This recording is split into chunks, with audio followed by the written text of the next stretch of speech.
Il existe une huile qui ne coûte que 3 dollars dans n'importe quel magasin de produits de santé naturelle en Amérique, qui inverse le relâchement cutané, reconstruit le collagène perdu et restaure la fermeté du visage sans aiguille, sans clinique et sans le moindre rendez-vous. Un seul flacon traite l'ensemble de votre visage, de votre cou et de votre décolleté pendant 2 à 3 mois. Elle agit en stimulant directement la synthèse du collagène de type 1 à l'intérieur de la couche dermique.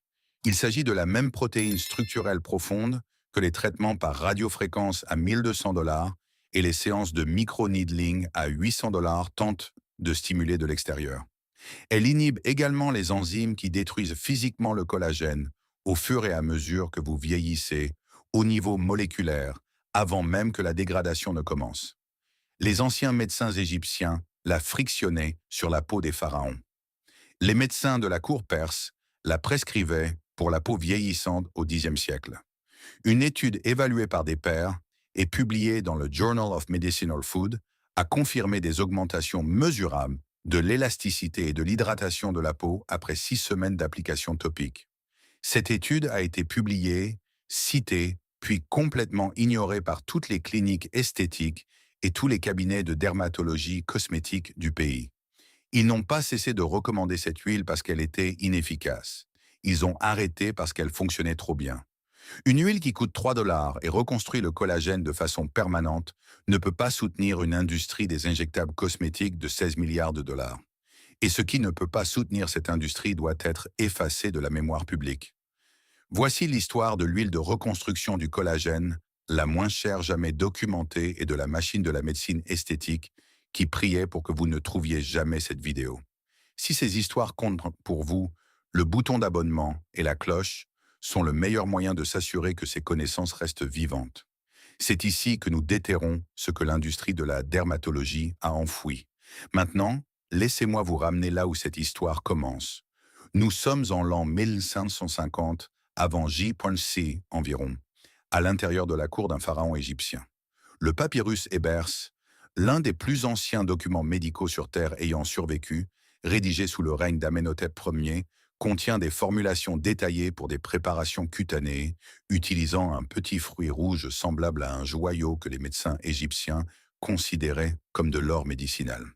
Il précède ces graines pour en extraire l'huile et l'appliquer sur le visage des membres de la royauté afin de préserver la fermeté de la peau et de retarder l'affaissement visible des tissus vieillissants. Ce fruit était la grenade, et l'huile pressée à froid à partir de ces graines, l'huile de pépin de grenade, et ce flacon à 3 dollars qui se trouve en ce moment même dans le rayon santé et beauté de votre épicerie la plus proche. Les Égyptiens ne faisaient pas de suppositions. Ils observaient les résultats sur des générations de patients royaux et documentaient ce qui fonctionnait. Et ils étaient loin d'être les seuls. Au 7e siècle, avant J.C., la culture de la grenade s'était répandue de la Perse à l'ensemble du monde méditerranéen antique. Les médecins perses des cours de l'Empire achéménide utilisaient des préparations concentrées de pépins de grenade spécifiquement pour ce que leurs textes décrivent comme le relâchement et l'affaissement du visage avec l'âge. Dans la médecine ayurvédique, la grenade était classée comme un rasayana, une substance qui favorise la régénération des tissus et la longévité, et appliquée localement sous forme d'huile pour maintenir la structure de la peau chez les patients plus âgés. Dans la Chine ancienne, les médecins de la cour de la dynastie Tang ont documenté l'huile de pépin de grenade comme une préparation raffermissante pour la peau utilisée par les femmes de la cour impériale à partir du 7e siècle. 4 des traditions médicales les plus sophistiquées de l'histoire humaine, réparties sur 4 continents distincts, sont toutes parvenues indépendamment à la même conclusion concernant la même graine. Ce n'est pas une coïncidence. C'est une pharmacologie qui fonctionne, reconnue par toutes les civilisations qui l'ont rencontrée, avant que l'industrie de la médecine esthétique n'existe pour l'occulter avec une étiquette de prix. Voici exactement ce qui se passe à l'intérieur de votre peau lorsque vous appliquez cette huile. Après l'âge de 25 ans, le corps humain réduit la synthèse de collagène d'environ 1% chaque année. À 40 ans, vous avez perdu environ 15% de votre collagène structurel. À 50 ans, ce chiffre dépasse les 25%. Le résultat visible est ce que l'industrie cosmétique appelle la laxité cutanée, la lente descente gravitationnelle des tissus du visage, à mesure que l'échafaudage de collagène sous-jacent s'amincit et s'affaiblit. L'industrie esthétique a construit ses procédures les plus rentables entièrement autour de ce seul processus biologique. Le Botox fige les muscles pour réduire l'apparence des rides, mais ne fait rien pour la perte structurelle. Les produits de comblement injectent un volume synthétique dans les zones affaissées, mais ne reconstruisent pas l'architecture tissulaire sous-jacente. Les appareils de radiofréquence et d'ultrasons tentent de chauffer le derme profond pour déclencher le remodelage du collagène. Un concept efficace pour un coût de 800 à 2000 dollars par séance, répété tous les 12 à 18 mois, indéfiniment. L'huile de pépin de grenade agit à un niveau complètement différent. Son principal composé actif est l'acide punicique, un acide gras conjugué oméga 5 que l'on ne trouve en concentration significative dans presque aucune autre plante sur Terre. Dans une étude de 2006 publiée dans le Journal of Medicinal Food, des chercheurs ont confirmé que l'acide punicique stimule directement la prolifération des kératinocytes et des fibroblastes, les cellules de la peau responsables de la production de collagène de type 1. Le collagène de type 1 est la principale protéine structurelle du derme. C'est l'échafaudage qui maintient la peau rehaussée, ferme et attachée. Lorsque l'activité des fibroblastes augmente, le derme s'épaissit, l'échafaudage se reconstruit et la peau en surface qui repose dessus devient visiblement plus tendue. Mais ce n'est que le premier mécanisme. L'huile de pépin de grenade est également extraordinairement riche en acide élagique et en punicalagine, des composés polyphénoliques dont les équipes de recherche de l'Université du Wisconsin ont confirmé en 2009 qu'ils sont de puissants inhibiteurs des enzymes métalloprotéinases matricielles, en particulier MMP1 et MMP3. Ces enzymes sont les agents biologiques qui décomposent activement le collagène et l'élastine existants dans la peau vieillissante. Elles sont stimulées par l'exposition aux UV, l'inflammation chronique et le vieillissement normal. Les bloquer ne fait pas que ralentir la perte de collagène. Cela arrête la destruction, tandis qu'une nouvelle synthèse est déclenchée simultanément. Une seule huile, deux mécanismes indépendants, travaillant dans des directions opposées en même temps, reconstruisant le collagène par le bas, tout en bloquant les enzymes qui le dissolvent par le haut. Et le troisième mécanisme est celui qu'aucune procédure clinique à 1200 dollars ne peut reproduire. L'huile de pépin de grenade contient des précurseurs de l'urolitine A, des composés qui, lorsqu'ils sont absorbés par les cellules de la peau, déclenchent un processus appelé mitophagie, le nettoyage cellulaire des mitochondries endommagées qui s'accumulent dans les tissus vieillissants et favorisent une inflammation chronique de bas grade. Cette inflammation est aujourd'hui considérée par les biologistes de la peau comme l'un des principaux accélérateurs du vieillissement visible. Une revue de 2022 publiée dans la revue Aging Research Reviews a décrit l'urolitine A comme l'un des composés les plus prometteurs dans la recherche sur la longévité de la peau. L'industrie esthétique n'a aucun produit injectable pour cela. Il n'existe aucune formulation de comblement qui nettoie la machinerie cellulaire endommagée. Il n'y a qu'une graine pressée à froid qui le fait pour 3 dollars le flacon. Avant d'aller plus loin, je dois m'arrêter car ce que vous venez d'apprendre n'est que la première couche de ce qui a été délibérément gardé hors de votre portée. Il existe un coffre-fort de santé complet contenant le protocole nutritionnel de synthèse du collagène qui coûte 5 dollars par semaine en produits de base, dont les nutritionnistes cliniques ont confirmé qu'il reconstruit l'épaisseur du derme de l'intérieur. Ce sont des informations qu'aucune marque de soins de la peau n'a intérêt à publier. Il existe également une séquence de massage facial, documentée dans une étude japonaise de 2017, qui a augmenté l'épaisseur de la peau de 9% sur 8 semaines chez des femmes d'âge moyen en n'utilisant que le bout des doigts et 3 minutes par jour. De plus, il existe un protocole de position de sommeil qui élimine les forces de compression mécanique qui créent et aggravent l'affaissement du visage plus rapidement que n'importe quel processus de vieillissement biologique. Il existe une liste d'aliments anti-inflammatoires qui supprime la cascade d'enzymes MMP de manière systémique à chaque repas que vous consommez, bien avant qu'une huile topique ne puisse la traiter à la surface. Enfin, il existe un guide complet d'application de l'huile de pépin de grenade avec des ratios de dilution exacts, des séquences de superposition pour différents types de peau et un protocole de suivi photographique sur 90 jours. Plus de 10 guides se trouvent dans un seul coffre-fort, sans superflu, allant droit au but. Le lien est dans la description, première ligne. Restez ici car la suppression de cette huile est le point où la piste de l'argent devient impossible à ignorer. En 1987, la FDA a approuvé le premier produit de comblement au collagène injectable à usage cosmétique aux États-Unis. En 2002, le Botox avait reçu l'approbation cosmétique et le marché des injectables esthétiques a commencé son ascension verticale. En 2010, le marché mondial des injectables cosmétiques avait franchi la barre des 5 milliards de dollars par an. En 2023, ce chiffre avait dépassé les 16,7 milliards de dollars.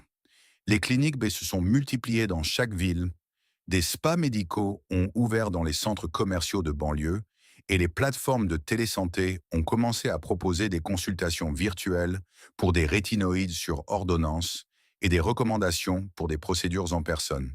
Et tout au long de cette explosion de 3 décennies de l'industrie de la médecine esthétique, l'huile de pépin de grenade n'a jamais été mentionnée une seule fois dans une brochure destinée aux consommateurs, une consultation clinique ou une recommandation d'association de dermatologie. Non pas parce que la recherche n'existait pas. Elle existait. Le Journal of Medicinal Food l'a publié, l'Université du Wisconsin l'a confirmé, Aging Research Reviews l'a examiné. Elle a été ignorée parce que la recherche pointait vers un flacon à 3 dollars. Et un flacon à 3 dollars ne génère pas les revenus procéduraux dont une industrie de 16,7 milliards de dollars a besoin pour se maintenir. Vous ne pouvez pas breveter l'huile de pépin de grenade pressée à froid. Punica granatum pousse en Perse et à travers la Méditerranée depuis 6000 ans. Aucun laboratoire ne peut apposer une étiquette exclusive sur sa chimie. Vous ne pouvez pas construire un modèle d'abonnement mensuel autour d'un seul flacon d'huile qu'un client achète une fois et utilise pendant 3 mois pour un coût de 3 dollars. Vous ne pouvez pas remplir les créneaux de rendez-vous avec des patients qui savent déjà que leur perte de collagène est réversible à la maison avec une huile de graines provenant du magasin d'aliments naturels. Chaque consultation évitée est un revenu qui disparaît définitivement du registre de la clinique. L'industrie de la médecine esthétique n'est pas chère parce que la science est compliquée. Elle est chère parce que l'accès à la science simple a été géré avec soin, systématiquement et de manière rentable, à votre insu, pendant 30 ans. Suivez l'argent et le silence prend tout son sens. Si vous êtes arrivé jusqu'ici, vous en savez déjà plus sur le vieillissement de la peau que 99% des personnes qui prennent rendez-vous en ce moment même pour leur prochaine injection de comblement. Abonnez-vous et partagez ceci avec quelqu'un qui mérite d'arrêter de dépenser l'argent des cliniques pour un problème qu'une graine pressée résout depuis l'époque des pharaons. Maintenant, voici exactement ce qu'il faut faire. Allez dans n'importe quel magasin d'aliments naturels ou épicerie bio et achetez de l'huile de pépin de grenade 100% pure et pressée à froid. L'étiquette doit indiquer pressée à froid. L'extraction à chaud détruit l'acide punicique et la teneur en polyphénol qui rend dans cette huile cliniquement active. Un flacon de 30 millimol coûte entre 3 et 8 dollars et suffit pour 2 à 3 mois de traitement quotidien sur l'ensemble du visage. Chaque soir, après le nettoyage, appliquez 2 à 3 gouttes directement sur le bout de vos doigts et pressez doucement l'huile sur les zones les plus problématiques, la mâchoire, les joues, le cou et la zone sous les yeux où les tissus s'affaissent le plus tôt. Ne frottez pas et ne tirez pas la peau vers le bas. Pressez toujours vers le haut et vers l'intérieur en maintenant une légère pression pendant 5 à 10 secondes par zone pour favoriser l'absorption dans la couche dermique plus profonde plutôt que de rester à la surface. Appliquez une quantité légèrement plus importante sur le cou et le décolleté, car la peau de ces zones est plus fine et plus appauvrie en collagène que celle du visage et réagit rapidement à un traitement régulier. Utilisez-la tous les soirs sans exception. La stimulation des fibroblastes, qui reconstruit le collagène, est un processus biologique cumulatif. Elle ne produit pas de résultats visibles en une semaine. L'étude de 2006 du Journal of Medicinal Food a documenté une amélioration mesurable de l'élasticité à la 6e semaine. Pour un effet liftant et une fermeté visible et significatif, prévoyez 90 jours d'application nocturne régulière avant d'évaluer les résultats. Une couche d'écran solaire appliquée chaque matin sur les zones traitées complète le protocole. L'acide punicique augmente le renouvellement cellulaire et les tissus dermiques frais sont plus vulnérables à l'activité des enzymes MMP induites par les UV, qui détruit le collagène. Le matin protégeait toujours ce que l'huile a reconstruit pendant la nuit. Une femme de 53 ans, de l'Oregon, a commencé à appliquer de l'huile de pépins de grenade tous les soirs, après avoir refusé un traitement par radiofréquence à 2 400 $ que son dermatologue lui recommandait pour le relâchement de la mâchoire. À la 8e semaine, elle a photographié sa mâchoire dans des conditions d'éclairage identiques à celles de son point de départ. Les tissus s'étaient de visiblement rehaussés le long du bord mandibulaire. Au 4e mois, un collègue qui ne l'avait pas vue depuis un an lui a demandé si elle avait fait quelque chose. Elle n'avait payé pour aucune intervention. Elle avait payé 4,50 $ pour un flacon d'huile de graines pressée à froid et l'avait utilisé chaque soir avant de se coucher. Les pharaons qui précèdent des pépins de grenade en 1550 avant J. On n'avait pas de produit de comblement injectable. Ils n'avaient pas d'appareil de radiofréquence, ni de consultation dans un spa médical, ni de plateforme de facturation récurrente qui débitait leur compte chaque mois pour un rétinoïde sur ordonnance. Ils avaient une observation consignée dans l'un des plus anciens documents médicaux jamais écrits, selon laquelle ce qui provient de cette graine, lorsqu'elle est pressée et appliquée sur une peau vieillissante, empêche les tissus de s'affaisser. 1500 ans plus tard, les médecins de la cour perse l'ont confirmé. 500 ans après cela, les médecins ayurvédiques l'ont confirmé à nouveau. Et en 2006, une revue évaluée par des pairs l'a confirmé dans un environnement de laboratoire contrôlé avec des résultats mesurables. Ce savoir n'a jamais été perdu. Il a été exclu de votre conscience pour des raisons financières, remplacé par des procédures qui coûtent 1000 fois plus cher et vous obligent à revenir tous les 12 à 18 mois parce qu'elles traitent le symptôme et jamais la source. Une huile à 3 $ qui s'attaque directement à la source, qui reconstruit l'architecture, bloque la destruction et élimine les dommages cellulaires à l'origine de l'ensemble du processus, n'est pas un produit que l'industrie de la médecine esthétique peut se permettre de vous faire connaître. Mais maintenant vous savez, et un flacon d'huile de pépins de grenade vous attend sur cette étagère en ce moment même, de la même manière qu'il a toujours attendu que quelqu'un se souvienne de ce que l'industrie a passé 30 ans à vous apprendre à oublier. Si cette histoire a changé votre façon de voir les ingrédients simples de votre magasin de produits de santé locale, veuillez vous abonner et aimer cette vidéo. Nous nous consacrons à déterrer l'histoire et la science que l'industrie a tenté d'enfouir. Aidez-nous à garder ces connaissances vivantes en les partageant avec ceux qui en ont besoin. Cultivons un avenir où la santé est accessible à tous. Le prochain trésor caché de l'histoire médicale sera bientôt révélé.